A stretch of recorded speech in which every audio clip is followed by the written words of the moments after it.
Hello and welcome to my channel. This is Dr. Victoria Givens, your board-certified facial plastic surgeon and owner of Givens Facial Plastic Surgery in Austin, Texas.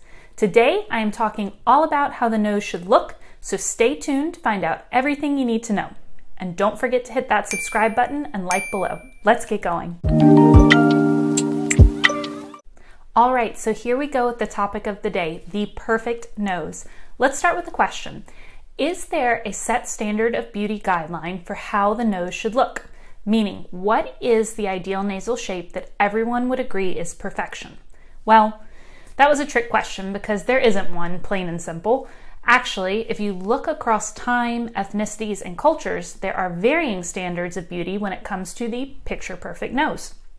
In addition, it's really a play on balancing the nose with the rest of the face that defines beauty and creates harmony. In general, when defining an ideal nose across all cultures, most will agree on 6 things. 1, the nose should not be too big, too small, or too long for the face. 2, the nose should err on the side of being straight rather than curved or angled. 3, the nose should not have a large bump or hump. 4, the tip of the nose should not be too wide, nor should it be pinched. 5, the tip of the nose should not rotate up or down extensively. And 6, the nostril should not be too wide. Well, this still leaves a lot of variation, wouldn't you say? Almost a Goldilocks or just right effect if you've ever heard that bedtime story. So let me let you in on a secret. The 5 things that I look at that you likely don't realize are of utmost importance in assessing and creating a treatment plan for the ideal nose. So let's get started. Number 1, skin. The thickness of the nasal skin is a key factor. Why? Well, the thickness of your skin directly correlates with the visibility of nasal definition, meaning thicker skin equals less definition, thinner skin, more definition. To think of it another way, imagine a vertical pole. If you put a bed sheet, i.e. thin skin, over it, you can still see pronounced definition of the pole shape and contours. However, if you place a thick rug or thick skin over the pole instead, there is shape and definition, but not nearly as pronounced. Number 2, underlying structures, bone and cartilage. Underneath the skin and soft tissues of the nose, there is bone, up high at the bridge, and cartilage in the middle and tip of the nose that make up the nasal support. Without an appropriate amount of bony and cartilaginous support, your nose would just collapse. That being said, overgrowth of the tissues, trauma to the nose, and the effects of genetics and gravity will inherently result in structural changes to the nasal shape that you may or may not feel are conducive to an ideal nasal shape.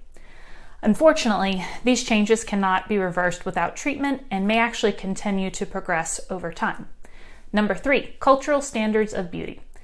Now, as I've said before, what you may feel is beautiful or an ideal nasal shape may vary vastly from someone else's values, and that's okay. Variety is the spice of life after all. What is important is that your surgeon consider what you find to be ideal and that you can accept the realistic goals and changes that can be achieved by your surgeon during your consultation.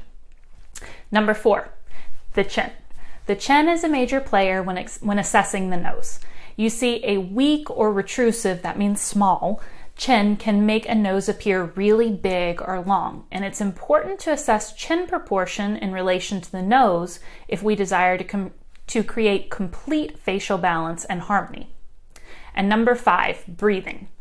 Breathing issues should always be addressed even if the goal is to assess the shape of the nose. Sometimes the support structures are bent, shifted, or enlarged, and this creates issues with breathing and may even alter the appearance of the nose. So there you have it. The standards of beauty are as variable as every individual's unique nose and personal goals.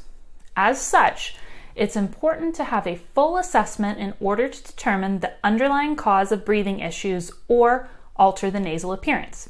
Because if you understand the things to consider when assessing your own nose, you can more easily comprehend what the best treatment options are, whether surgical or non-surgical. Now, if you found this helpful, I encourage you to watch my other videos on treatment options and recovery.